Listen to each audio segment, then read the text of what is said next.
መነሻ ደግሞ እስከ 30 አሁን በላይ ነው እና ድሮ ደግሞ የሚከፈለኝ ያው 4000 ብር እና እግዚአብሔር መልካም ነው። እንደ እግዚአብሔር ያለ ማንም የለም በእውነት።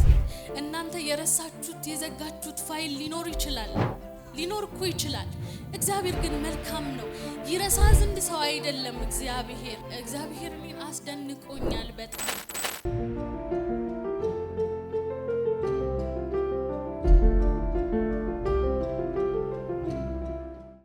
ስራዬ ሸራተን ነው የምሰራው የነበረው በካዥዋል ማለት በጊዜያዊ ተቀጣሪነት ነበር ስሰራ የነበረው እና እግዚአብሔር በጣም በተደጋጋሚ ስፍራ እንደምቀይርና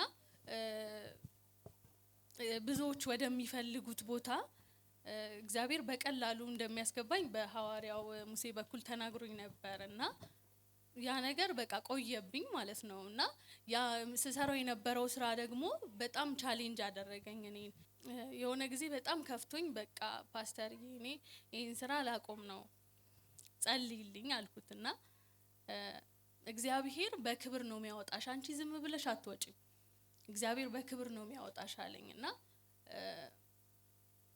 በስንተኛው ቀን ነው በሁለተኛው ነው በሶስተኛው ቀን ማክሰኞ ጸሎት ፕሮግራም ሄድኩኝ ፓስተር ጋር ማለት ነውና ጸልይልኝ በቃ አሁንም ድጋሚ ያንን ካለኝ በኋላ እኔ ማረፍ ነበረብኝ። ያው ከእምነት ጉድለት የተነሳ አሁንም ላቆም ነው ስራውን፣ ጸልይልኝ ደጆች እንዲከፈቱልኝ ስለው እግዚአብሔር አንቺ ባልጠበቅሽው መንገድ ያስደንቀሻል አለኝ እና በጣም የሚገርማችሁ ነገር አልዘገየም። 3 ቀን ነው ምናምን በጣም ብዙ ጊዜ ኢንተርቪው አድርጌያለሁ ለቋሚነት ማለት ነው በዛው በስራዬ እና ይጠሩኛል ኢንተርቪው አደርጋለሁ ግን አይሳካም።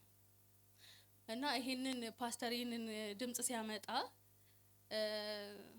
2 ወር ምናምን ሆኖታል ኢንተርቪው ካደረኩኝ ቆይቷል። እኔ ኢንተርቪው ያደረኩትኝ በሃውስ ኪፒንግ ነበረ እና እኔ ረስቼዋለሁ ጭራሽ። እግዚአብሔር በክብር ያወጣሻል ያሻግርሻል ብሎ ጸለይልኝ። ከዛ በሶስተኛው ቀን ነው ምናምን ተደወለ ማለት ነው ከኤችአር ማናጀር ተደወለ። እኔ ደግሞ አላነሳውም። ደጋግመው ደወሉና ፈተናውን ስላለፍሽ ቤዛዊት ለኦንላይን ፈተና እንፈልግሻለን አሉኝ ማለት ነው። ከ2 ወር በኋላ ኦሬዲ እኔ ረስቼዋለሁ ያንን ነገር እና እግዚአብሔር በጣም ነው ያስደነቀኝ። ሰው በጣም የሚፈልገው ፖዚሽን ነበረ፣ እኔ በጠበኩት አይደለም። እግዚአብሔር ከፍ ባለ ፖዚሽን አስደንቆኛል እና አሁን ቋሚ ሆኛለሁ። ያው ስላችሁ እንደዚህ ቀላል እኔ ፕሩቭ ለማድረግ ለመግለጽ በጣም ሲምፕል አድርጌው ሊሆን ይችላል፣ ግን እዛ መስሪያ ቤት ውስጥ 8 አመት 9 አመት 10 አመት የቆዩ ናቸው። እሱንም ኢንኬዝ በቃ በሆነ በዘመድ ካልሆነ በስተቀር በጣም ከባድ ነው ቋሚ ለመሆን ሸራተን የምታውቁት ከሆነ ማለት ነው። እኔ ግን ሲምፕል በሆነ መንገድ ኢቭን የትምህርት ማስረጃዬን ራሱ ሊቀበሉኝ ፍቃደኛ አይደሉም። በቃ አንቺ ቋሚ ነው መሆን ያለብሽ አሉኝ። ከ15 ቀን በኋላ ስራ ጀምር ያሉኝ ማለት ነው። እና ያው መነሻ ደግሞ እስከ 30 አሁን በላይ ነው እና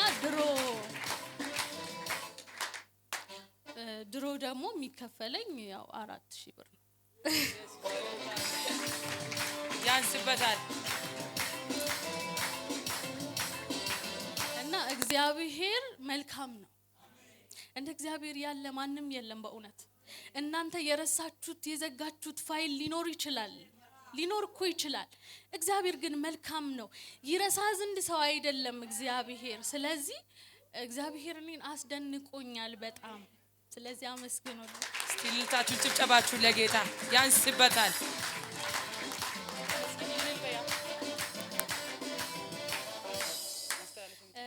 እና ማስተላለፍ የምፈልገው መልእክት ምንድነው?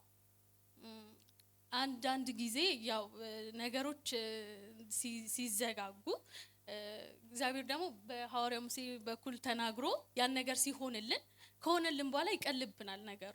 ያን ነገር እኮ በጣም ዊሽ አድርገነው ፈልገነዋል፣ ግን ከሆነ በኋላ ኖርማል ይሆንብናል እና ለመመስከር ቆይ ዛሬ ቆይ ነገ እኔ አሁን ያለፈው ሳምንት የመጣሁት የነበረው ልካፈል ነበርና አንድ እህት የመታስመሰክር ነበረ ሲዝን እና ስለ ጊዜ እያወራችና መጽሐፍ ቅዱስም እንደሚለው ከምስክርነታቸው የተነሳ ድል ነሱት ነው አይደለም የሚለው እኛ በመሰከርን ቁጥር የምንመሰክረው ለሐዋርያው ሙሴ አይደለም ለጓደኛ አይደለም ለሌላ ለምናቀው ሰው አይደለም ለእግዚአብሔር ነው የእግዚአብሔርን ማዳን ትልቅነት ነው አይደለም የምንመሰክረው ስለዚህ እግዚአብሔርን ደግሞ ዕውቅና በሰጠነው ቁጥር እግዚአብሔር ደግሞ ነገራችንን ያበዛል ስለዚህ መስክሩ ያልመሰከራል ክብር ለጌታ ሃሌሉያ እንኳን ጌታ ረዳሽ ከ4 ወደ 30 ምናምን ስንት እጥፍ የእናንተም ነገር በጌታ በኢየሱስ ስም በብዙ ጽፍ በብዙ ክብርና ኃይል በኢየሱስ ስም ጸሎታችሁ እንዲመለስ ጸልያለሁ እናገራለሁ ለብዙ ዘመን የተነገረባችሁ የተባለባችሁ ነገር ካለ በካሳ ወደ ህይወታችሁ ይምጣላችሁ ሃሌሉያ ነይ በጌታ በኢየሱስ ስም በእግዚአብሔር ጸጋና ኃይል በነገር ሁሉ እየጨመርሽ እንድትሄጂ ባርክሻለሁ ከዚህ ቀን ጀምሮ በጌታ በኢየሱስ ክርስቶስ ስም መለኮታዊ የሆነው ክብር ህይወትሽን ይቀይራው ነገርሽ ሁሉ ይሰራ በጌታ በኢየሱስ ክርስቶስ ስም ስልጣን